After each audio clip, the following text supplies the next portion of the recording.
BCS রিটেনের জন্য সায়েন্সের যে প্লেলিস্টটা, এটা আজকে আমরা দেখবো 7ম পার্টটা, যেখানে আমাদের রিসোর্স গুলো নিয়ে আমরা আলোচনা করব। তো প্রথমে সয়েল নিয়ে আলোচনা করব। সয়েলের ক্ষেত্রে প্রশ্ন আসছে দোআঁশ মাটি, এটা একটু জানতে হবে, এটা এমসিকিউতে প্রচুর আসে। তারপর হচ্ছে লবণাক্ত মাটি ও অম্লীয় মাটির পার্থক্যটা 43 বিসিএস আসছিল। তারপর 36 আসছে ফসল উৎপাদনে মৃত্তিকার পিএইচ এবং পিএফ এর গুরুত্ব আলোচনা। পিএফ একটু জরুরি। মাটির অম্লত্ব সৃষ্টির কারণসমূহ আলোচনা করো, এটা 41 আসছিল। আচ্ছা,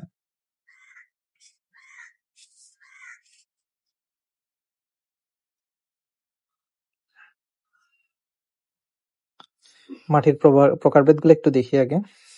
মাটির প্রকারভেদের মধ্যে বালু মাটি আছে, পলি মাটি আছে, কাদা মাটি, দোআঁশ মাটি আছে। তো বালু মাটি হচ্ছে এদের কণাগুলো বড়, ফাঁকা বেশি থাকে, জলাবদ্ধতা সৃষ্টি হয়। এটা হচ্ছে বালু মাটি হচ্ছে চাষাবাদের জন্য উপযোগী হয়ে উঠতে পারে, যেখানে হচ্ছে প্রচুর পরিমাণে বৃষ্টিপাত হয়। কারণ বালু মাটিতে জলাবদ্ধতার সৃষ্টি হয় না, ফলে গাছের শিকড় পচে যায় না। এরপর পলিমাটির কণাগুলো আকারে ছোট হয়, জৈব উপাদান পর্যাপ্ত পরিমাণ থাকে, পানি ধরে রাখার ক্ষমতা বেশি। এটি সহজে শুষ্ক হয় না পলিমাটিটা, ফলে ফসল উৎপাদনের জন্য উপযুক্ত হয়ে থাকে, যেখানে হচ্ছে ড্রাই মৌসুমটা বেশি চলে ওই জায়গায়। তো পলিমাটিতে জৈব এবং খনিজ উপাদান পর্যাপ্ত পরিমাণে থাকে, উদ্ভিদের জন্য প্রয়োজনীয় পুষ্টি উপাদান বেশি থাকে।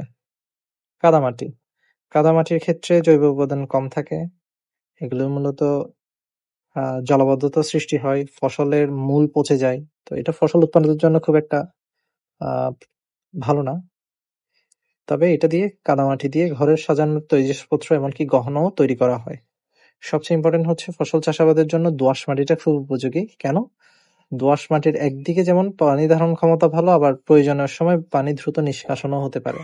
আর দোআঁশ মাটি গঠনের সময় বালু থাকে, পলি থাকে, কাদা থাকে, অনুপাতের উপর নির্ভর করে দোআঁশ মাটির ধরনও ভিন্ন হয়। তো প্রয়োজন অনুযায়ী এগুলো, দোআঁশ মাটিটা হচ্ছে এই তিনটা জিনিসের মিক্সড, সো প্রয়োজন অনুযায়ী এটাকে মিক্স করে নেওয়া হয়। এছাড়াও পিটি মাটি আবার খড়ি মাটিও আছে। লবণাক্ত মাটি ও অম্লীয় মাটির মধ্যে পার্থক্য আমরা দেখি। লবণাক্ত মাটি, বিভিন্ন ধরনের লবণ মাটিতে দ্রবীভূত অবস্থায় থাকে। উপকূলীয় অঞ্চলে মাটিতে লবণাক্ততা বেশি দেখা যায়। মাটির উপরিস্থিতে লবণাক্ত স্তর ভালোভাবে সেচে জমিতে চাষ দিয়ে সবুজ সার প্রয়োগ করে লবণাক্ত মাটির লবণাক্ততা কমানো যায়। সেচ দিয়ে তারপর হচ্ছে ছেঁচে ফেলে দিয়ে সবুজ সার প্রয়োগ করে লবণাক্ত কমানো যায়। মিষ্টি, বিট, তুলা, বার্লি, লবণ সহিষ্ণু প্রভৃতি ফসল লবণাক্ত মাটিতে চাষ করা হয়। অম্লীয় মাটির ক্ষেত্রে বিভিন্ন ধরনের অম্ল জাতীয় পদার্থ মাটিতে দ্রবীভূত থাকে। পাহাড়ি অঞ্চলে অম্লীয় মাটি বেশি দেখা যায়। ক্ষারক ব্যবহার করে অম্লীয় মাটির অম্লত্ব কমিয়ে উর্বর করা হয়। চা, কফি, আনারস ইত্যাদি ফসল অম্লীয় মাটিতে চাষ করা যায়।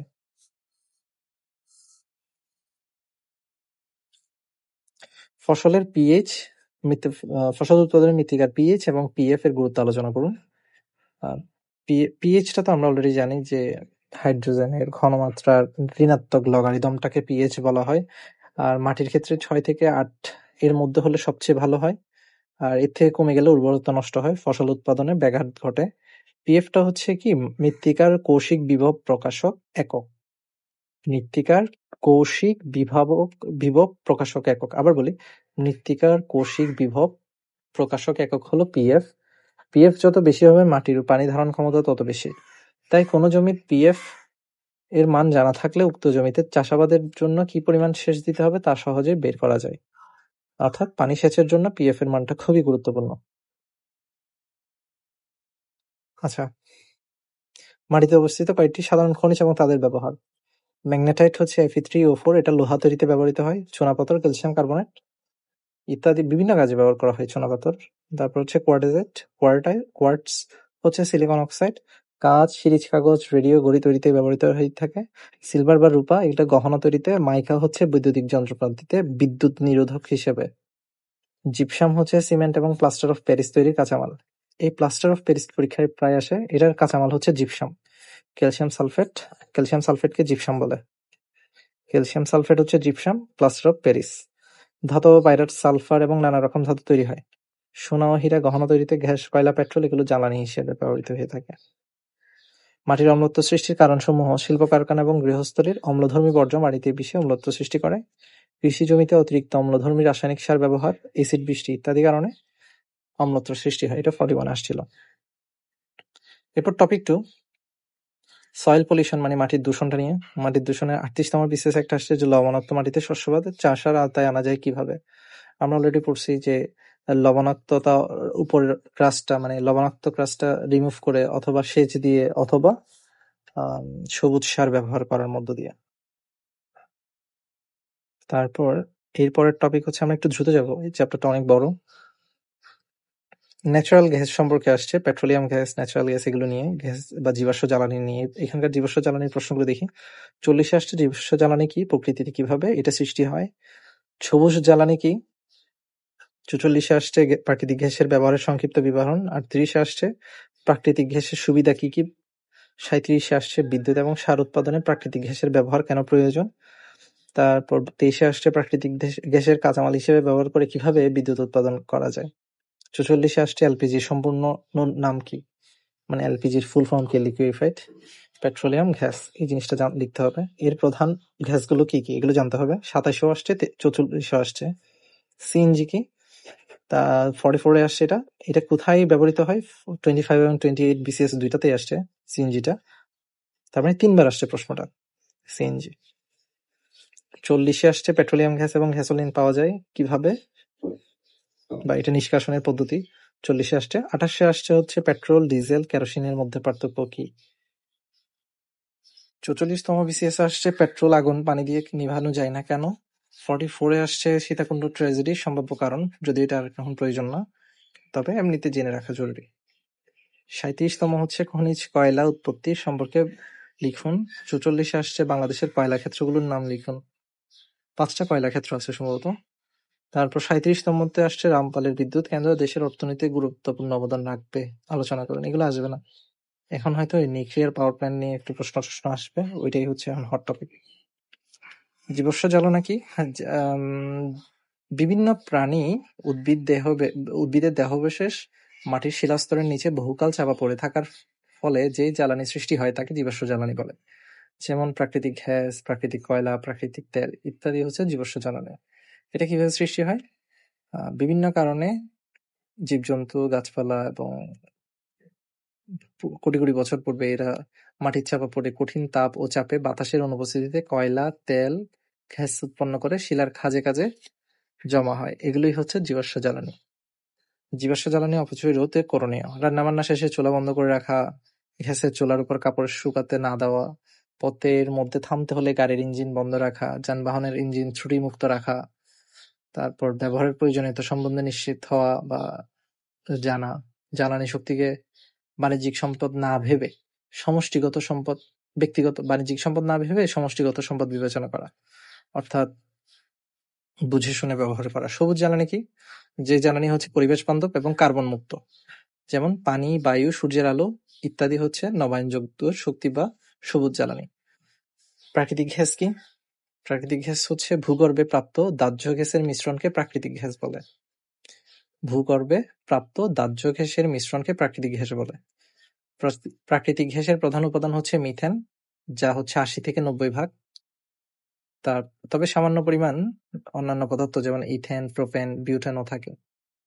এছাড়া অতি সামান্য পরিমাণ carbon die oxide, nitrogen, hydrogen, sulphide ইত্যাদি থাকে। লাইনের গ্যাসে মিথেন ব্যবহার করা হয়ে থাকে এবং সিলিন্ডারে বিউটেন ব্যবহার করা হয়ে থাকে। এরপর আমরা দেখব প্রাকৃতিক গ্যাসের ব্যবহারের সংক্ষিপ্ত বিবরণ। প্রায় 21% প্রাকৃতিক গ্যাস ইউরিয়া উৎপাদনে ব্যবহৃত হয়ে থাকে। 22% ব্যবহার হয়ে থাকে শিল্প কারখানায়।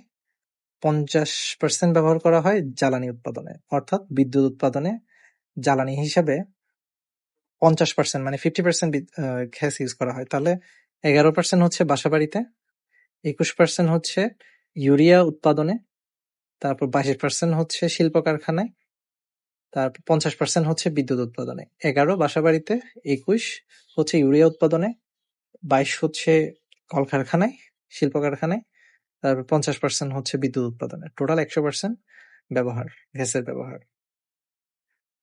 সবচেয়ে বেশি বিদ্যুতে, তারপর হচ্ছে শিল্প কারখানায়, তারপর ইউরিয়া, তারপর সবচেয়ে কম হচ্ছে বিদ্যুৎ বাসাবাড়িতে জ্বালানি হিসেবে।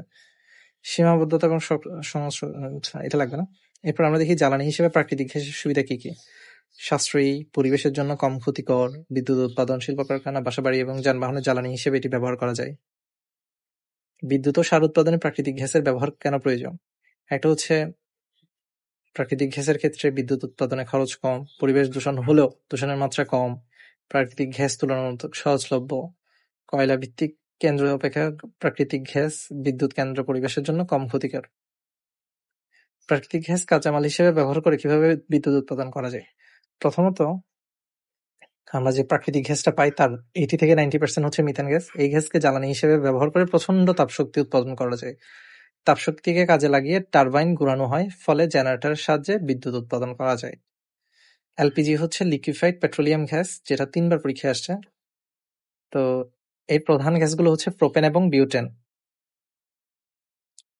বাসাবাড়িতে সিলিন্ডারে যে গ্যাস ব্যবহার করা হয় তা হলো এলপিজি গ্যাস এবং এর প্রধান উপাদান হচ্ছে বিউটেন। সিএনজি কি? এটি কোথায় ব্যবহার করা হয়? কম্প্রেসড ন্যাচারাল গ্যাস হচ্ছে সিএনজি এবং এটি প্রাকৃতিক গ্যাসের একটি রূপ, যা হচ্ছে চাপের মাধ্যমে তরলে জমা রাখা হয়। এটি হচ্ছে প্রচন্ড চাপে তরলীকৃত করা হয়, প্লাস 3000 প্লাস PSI। এই চাপে এটাকে তরলীকৃত করা হয়। মূলত এটি পেট্রোল চালিত গাড়িতে সিএনজিতে রূপান্তরের মাধ্যমে সিএনজি কে জ্বালানি হিসেবে ব্যবহার করা হয়ে থাকে। এটা একটু দেখি আমাদের বিভিন্ন ধরনের যে জ্বালানিগুলো আমরা পেয়ে থাকি। পেট্রোলিয়ামের আংশিক পাতনের বিষয়টা, আমরা যখন পেট্রোলিয়ামকে 20°C উত্তপ্ত করি, অর্থাৎ ন্যাচারাল গ্যাস, এটা উত্তপ্ত না, নর্মাল স্বাভাবিক তাপমাত্রায় যদি রাখি, এটা পেট্রোলিয়াম গ্যাস হিসেবে থাকে। আর যখন 70°C তাপমাত্রায় উত্তপ্ত হয়, তখন এটা গ্যাসোলিনে পরিণত হয়। 120°C তাপমাত্রায় উত্তপ্ত করলে সেখান থেকে আমরা ন্যাপথা পেয়ে থাকি। আর 170°C আমরা কেরোসিন পেয়ে থাকি। 270°C আমরা ডিজেল তেল পেয়ে থাকি। আর 340°তে লুব্রিক্যান্ট অয়েল পেয়ে থাকি। অপরিশোধিত তেল যখন এভাবে উত্তপ্ত হতে থাকবে, তখন আমরা ধাপে ধাপে পেট্রোলিয়াম গ্যাস থেকে গ্যাসোলিন, ন্যাপথা, কেরোসিন, ডিজেল তেল, লুব্রিক্যান্ট অয়েল এবং ইত্যাদি পেয়ে থাকি। এটাই হচ্ছে পেট্রোলিয়ামের আংশিক পাতন। নেক্সট প্রশ্নটা আমরা দেখি, পেট্রোলিয়াম গ্যাস কি, আংশিক পাতনে অপরিশোধিত তেল। এটা আমরা অলরেডি পড়ছি, লাগবে না কেন? আচ্ছা, পেট্রোল আগুন পানি দিয়ে নিভানো যায় না কেন? সাধারণত পেট্রোলের আগুন উত্তাপ ও সাধারণ আগুনের উত্তাপের তুলনায় অনেক বেশি হয়। তাই যখন পেট্রোল আগুন দিয়ে পানি ঢালা হয়, তখন পানি বিশ্লিষ্ট হয়ে যায়। ওই যে পানি যেটা ঢালা হচ্ছে ওইটাই বিশ্লিষ্ট হয়ে যায়। তাছাড়া পেট্রোলের তুলনায় পানির ওজন বেশি, তাই যেটুকু পানি অবশিষ্ট থাকে তার নিচে চলে যায়, পেট্রোলটা উপরে থাকে। উপরে থাকলে অক্সিজেনের উপস্থিতিতে ওটা জ্বলতে থাকে, সংস্পর্শে জ্বলতে থাকে। তাই পানি দিয়ে পেট্রোল নিভানো যায় না। শুরুতে হচ্ছে পানিকে বিশ্লিষ্ট করে ফেলে, আর যেটুকু পানি বিশ্লিষ্ট হয় না সেটা নিচে চলে যায়, ফলে উপরের দিকে যে থাকা গ্যাসগুলো, পেট্রোলগুলো, ওইগুলো হচ্ছে জ্বলতে থাকে।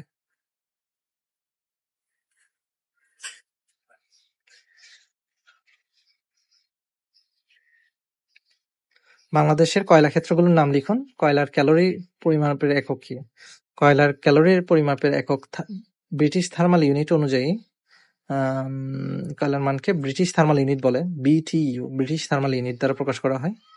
1 পাউন্ড কয়লা পোড়ালে যে পরিমাণ তাপ উৎপন্ন হয় তাকে সেই কয়লার তাপ উৎপাদন ক্ষমতা বলে বা ব্রিটিশ থার্মাল ইউনিট বলে, BTU। আচ্ছা, বড়পুকুরিয়া কয়লার ক্যালোরি মান হচ্ছে 11,040 BTU পার LB, পার পাউন্ড আর কি।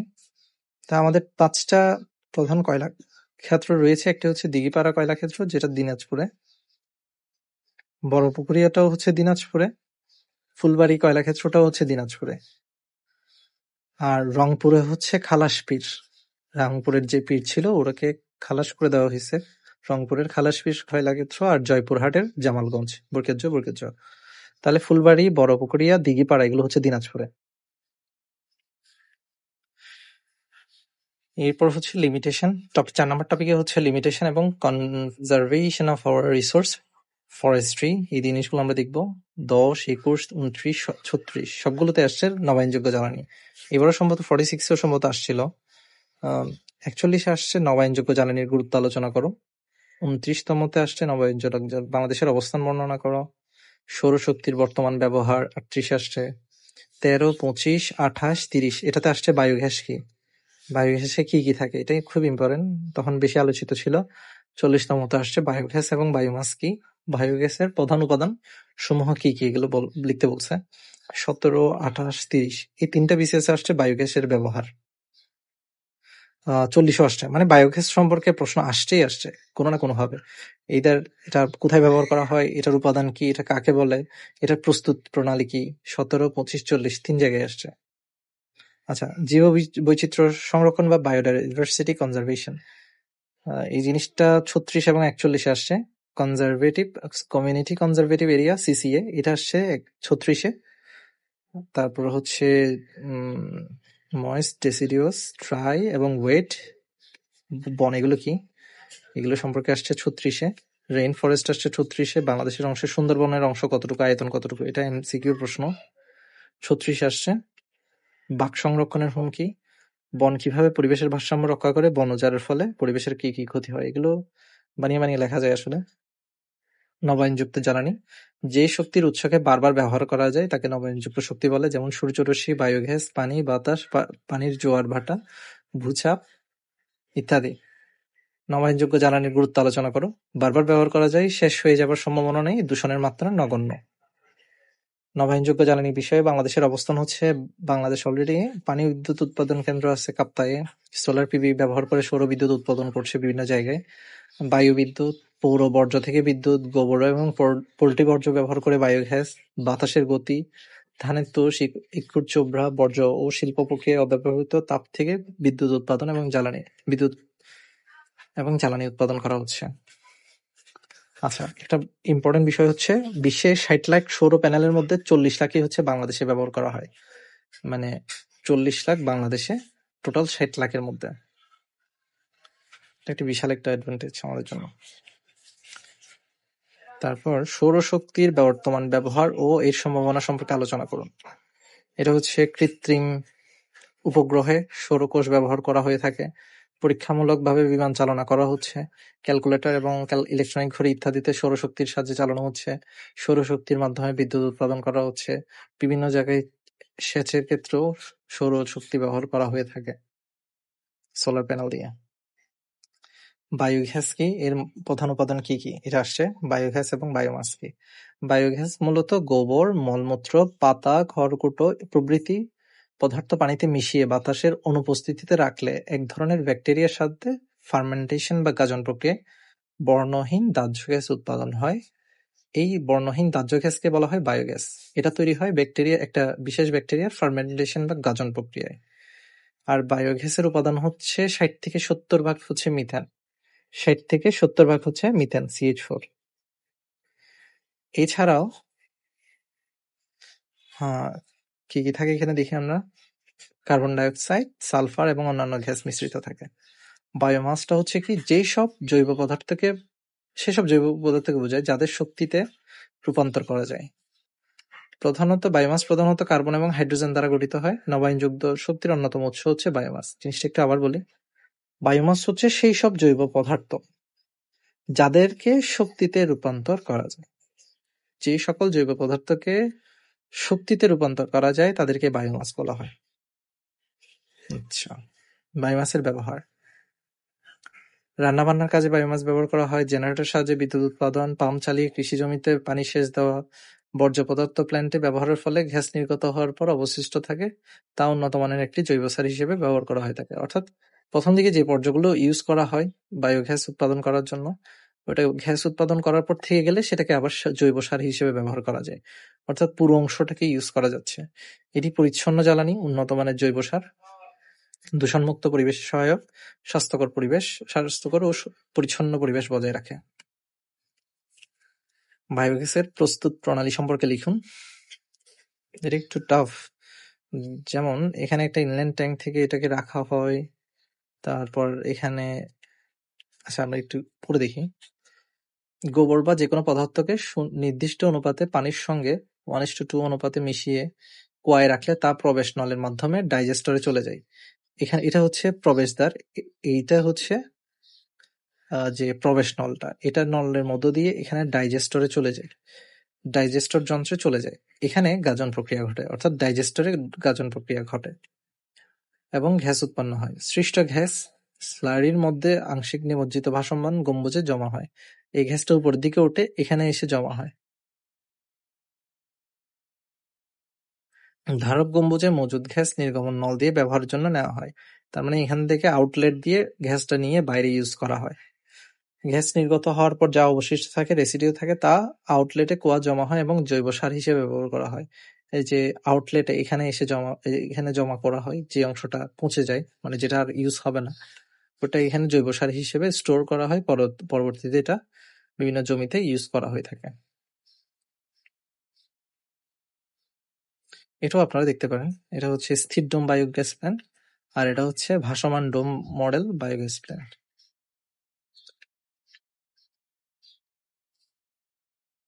বায়োগ্যাসের উপাদান সমূহ আমরা অলরেডি পড়ছি, এগুলো একই প্রশ্ন আবার রিপিট করছে এই জায়গায়।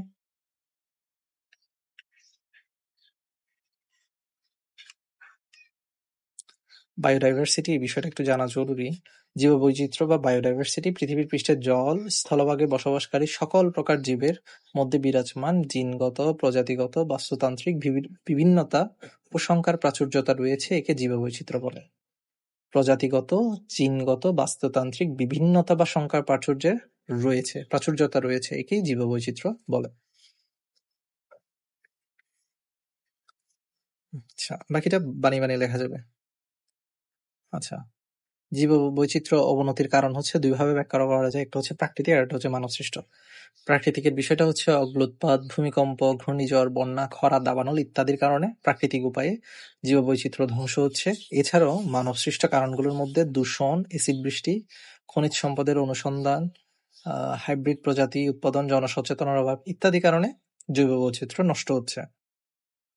আর জীববৈচিত্র্য সংরক্ষণ ক্ষেত্রে আমরা দুইভাবে করতে পারি, একটা হচ্ছে স্বস্থানে, মানে সুন্দরবনের সুন্দরী গাছকে কিন্তু ওই সিক্ত, কর্দমাক্ত, লবণাক্ত পরিবেশেই সংরক্ষণ করাই হচ্ছে স্বস্থানে সংরক্ষণ। আর একটা হচ্ছে অন্য স্থানে, যেমন সুন্দরবনের সুন্দরী গাছকে ঢাকার বোটানিক্যাল গার্ডেনে লাগিয়ে সংরক্ষণ করাই হচ্ছে অন্য স্থানে সংরক্ষণ। এছাড়াও এটার জীববৈচিত্র্যের সংরক্ষণের গুরুত্ব যদি আমরা দেখি, বস্তুতান্ত্রিক ভারসাম্য রক্ষায় জীববৈচিত্র্য অত্যন্ত গুরুত্বপূর্ণ। খাদ্য নিরাপত্তা নিশ্চিতকরণে, ভেষজ ওষুধ তৈরিতে, পর্যটন শিল্পের বিকাশ ঘটানো, বৈশ্বিক জলবায়ু পরিবর্তনের প্রভাব মোকাবেলা করা ইত্যাদি। সিসিএ বলতে কি বোঝায়? Community conserved area. এটা হচ্ছে সরকারি অথবা বেসরকারি জমিতে উদ্ভিদ, বন্যপ্রাণী ও প্রথাগত সাংস্কৃতিক ঐতিহ্যের সংরক্ষণের ব্যবস্থা করা হয়, তাকে কমিউনিটি কনজার্ভড এরিয়া বলা হয়। তারপর হচ্ছে মোস্ট ডিসিডিয়াস, তারপর হচ্ছে ড্রাই এবং ওয়েট, এগুলো বনগুলো কি আমরা একটু দেখি। যে এই বনাঞ্চলে বার্ষিক বৃষ্টির পরিমাণ তুলনামূলক বেশি, 100 থেকে 200, এটা হচ্ছে ময়েস্টে। আর্দ্র মৌসুমে বনাঞ্চলের পাতা ঝরে যায়। বাংলাদেশের শালবনে এই ধরনের বনাঞ্চল, অর্থাৎ ময়েস্ট ডেসিডিয়াস হচ্ছে শালবন। ড্রাই ডেসিডিয়াস হচ্ছে 70 থেকে 100 সেন্টিমিটার বৃষ্টির পরিমাণ, বার্ষিক বৃষ্টির পরিমাণ হচ্ছে 70 থেকে 100 সেন্টিমিটার। শুষ্ক মৌসুমে পাতা ঝরে যায়, যেমন মধুপুরের গড়। আর ওয়েট ডেসিডিয়াস হচ্ছে শীতকালে কিছু পাতা থাকে, কিন্তু পরবর্তী বৃষ্টি মৌসুমের আগেই তা ঝরে পড়ে। এরপর রেইন ফরেস্টের গুরুত্ব, একটা হচ্ছে বিচিত্র ধরনের উদ্ভিদ থাকে, লক্ষ লক্ষ মানুষের জীবিকা, তারপর মহামূল্যবান ওষুধ তৈরির কাঁচামাল পাওয়া যায়। এক্ষেত্রে আমাজন বন পৃথিবীর কার্বন ডাইঅক্সাইডের শতকরা 20% শোষণ করে নিচ্ছে, রেইন ফরেস্ট। তারপর বাংলাদেশ অংশের সুন্দরবনের আয়তন হচ্ছে 617 বর্গ কিলোমিটার এবং সেটা হচ্ছে 62% টোটাল। তাহলে বাকি অংশটা হচ্ছে ইন্ডিয়াতে হচ্ছে কতটুকু? 38%। তারপর শ্বাসমূল কি? লবণাক্ত, কর্দমাক্ত মাটিতে উদ্ভিদের প্রধান মূল হতে শাখা মূল মাটির উপরে উঠে আসে। এই সকল মূলে ছোট ছোট ছিদ্র থাকে। এই ধরনের রূপান্তর মূলকে শ্বাসমূল বা নিউম্যাটোফোর বলে। সুন্দরী, গরান ইত্যাদি উদ্ভিদে শ্বাসমূল রয়েছে। বাঘ সংরক্ষণের হুমকিগুলো কি কি? বর্তমানে বাঘের সংখ্যা 114টি, এটা 2018 সালের একটা পরিসংখ্যান, এখন হয়তো আরো কমে গেছে। তো সংরক্ষণের হুমকিগুলো হচ্ছে বনভূমির পরিমাণ কমে যাচ্ছে, তীব্র খাদ্য সংকট, নির্বিচারে বাঘ শিকার, পরিবেশ দূষণের ফলে বাঘের প্রাকৃতিক প্রজনন ক্ষেত্র ধ্বংস হয়ে যাওয়া। ইত্যাদি কারণে রয়্যাল বেঙ্গল টাইগার এখন বর্তমানে বিপন্ন হয়ে যাচ্ছে। বন কিভাবে পরিবেশের ভারসাম্য রক্ষা করে? একটা বিষয় হচ্ছে কার্বন ডাইঅক্সাইড শোষণ করে, সেকেন্ডলি পর্যাপ্ত অক্সিজেন সরবরাহ করে, জলীয় বাষ্প পরিমাণ বৃদ্ধি করে, যা হচ্ছে বৃষ্টিপাতের উপর প্রভাব ফেলে, বৃষ্টিপাতে সাহায্য করে, তাপমাত্রা হ্রাসে সহায়তা করে। বন উজাড়ের ফলে পরিবেশের ক্ষতি কি কি? আমরা অলরেডি জানছি, এটা অনেকবার পড়ছি। এরপর এখন আমরা দেখব প্রকারভেদ, বনভূমি প্রকারভেদ। এটা হচ্ছে এমসিকিউর জন্য অনেক ইম্পর্টেন্ট। বনভূমিকে আসলে ৩ ভাগে ভাগ করা হয়। প্রথমে দেখা যাক স্রোতজ বনভূমি বা সুন্দরবন। আমাদের যদি বাংলাদেশের এটা যদি ম্যাপ হয়, তো এই অংশটা হচ্ছে স্রোতজ বনভূমি। এটা হচ্ছে ৩ নাম্বার স্রোতজ বনভূমি, যেটা হচ্ছে বঙ্গোপসাগরের পাশে। সুন্দরবনের অংশটাকেই বলা হচ্ছে স্রোতজ বনভূমি। আর ক্রান্তীয় চিরহরিৎ ও পাতাঝরা গাছের বনভূমি হচ্ছে, আমরা যদি এটার জায়গাটার নাম দেখি, এটা হচ্ছে সিলেটের পাহাড়ি এলাকা, চট্টগ্রাম, খাগড়াছড়ি।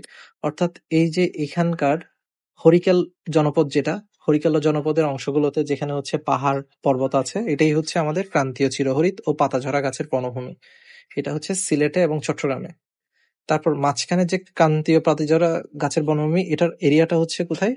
প্লাইস্টোসিন কালের সোপানসমূহ। এখানে সোপানগুলো এখানে বরেন্দ্রভূমিতে কিছু আছে, মধুপুর গড়ে আছে, কুমিল্লার ময়নামতির এদিকে। তাহলে এই জায়গাগুলোতে আছে হচ্ছে ক্রান্তীয় পাতাঝরা গাছের বনভূমি।